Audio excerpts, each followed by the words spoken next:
Alors on était en relation avec quelques chercheurs de l'université de Maynooth, à 40 km de Dublin, en Irlande, et on avait envie de travailler avec eux sur des projets un peu plus concrets, in vivo, dans un contexte de centre de recherche plus proche de l'esprit anglo-saxon. Alors comment s'est passée l'arrivée en Irlande?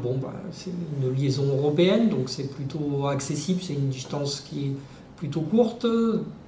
C'était aussi dans nos critères de pouvoir partir dans l'Europe, pour pouvoir travailler sur des projets européens avec nos collègues, dans le cadre des appels à projets.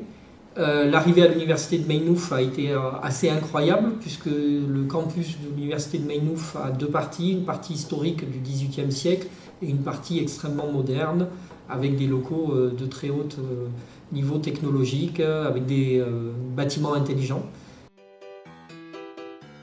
On a pris contact avec le service des relations internationales.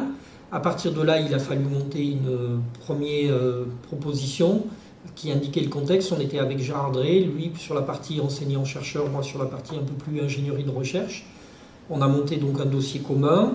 On a préparé une présentation et un budget pour notre départ, avec les différents postes de dépenses et les objectifs de recherche associés avec cette période de mobilité. On a défendu notre dossier qui a été accepté par le comité pour le départ pour la mobilité internationale et qui a validé notre projet scientifique et le budget associé pour le départ à l'étranger. Beaucoup de choses. En premier lieu, donc c'était un contexte anglais, proche d'anglo-saxon, dans une grande université très reconnue, qui existe depuis le XVIIIe siècle, mais qui a des moyens et des locaux extrêmement modernes. C'est un accès direct aux chercheurs avec qui on avait l'habitude de collaborer, mais de manière un peu distante. C'est un accueil incroyable de la part des collègues irlandais, à deux enseignants-chercheurs, puisque Gérard Drey est parti avec moi dans un contexte de centre de recherche irlandais, avec des relations beaucoup plus structurées qu'en France, et un accompagnement aussi des élèves que l'on envoie régulièrement à l'université de Maynooth.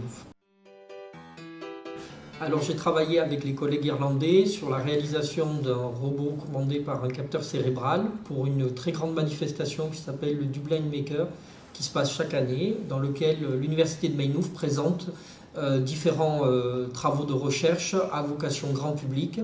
Et on a passé 2 mois à préparer ce robot qui dessinait à partir d'un capteur cérébral. Et donc on a présenté pendant une journée entière dans un parc à côté de Trinity College, dans ce festival, à différents publics, ce robot.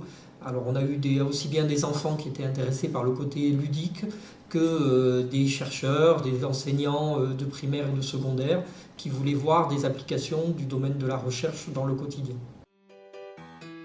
Sur l'anglais, ça a été une remise à niveau complète de l'anglais, avec un fort accent irlandais forcément, où on a découvert des nouvelles façons, des nouvelles intonations, des nouvelles façons de prononcer certains mots, et un contexte forcément anglophone au quotidien, avec aussi bien la propriétaire de l'appartement qu'on avait, et aussi les collègues différents, et des collègues aussi qui venaient de partout dans le monde.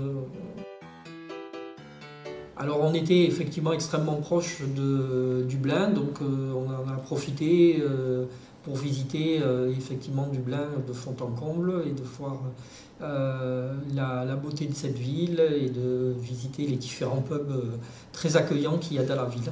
Alors effectivement c'était mon premier voyage en Irlande, j'ai beaucoup apprécié notamment l'accueil extrêmement chaleureux des Irlandais. C'est vraiment pas du tout une légende, ils sont vraiment très ouvert sur les gens. Je me suis inscrit notamment dans un club de sport et j'ai été tout de suite mis en confiance par les différents membres du club, et j'ai appris notamment différentes expressions plus typiquement irlandaises que ce qu'on apprend un peu plus de manière académique dans l'anglais scolaire.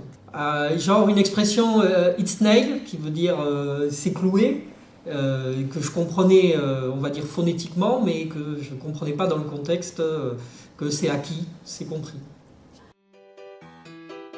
Alors je leur dirais que c'est une opportunité assez unique dans une carrière. Je pense que je me souviendrai toute ma vie de ces 2 mois à l'université de Maynooth, que aussi bien sur le contexte complètement extérieur à l'école des mines d'Alès que dans une nouvelle façon de voir, une nouvelle façon d'enseigner. On a participé à un hackathon, c'est quand même quelque chose d'assez unique. On a aussi vu des nouvelles méthodes pédagogiques pour accompagner nos élèves en projet. Donc c'est une opportunité assez unique.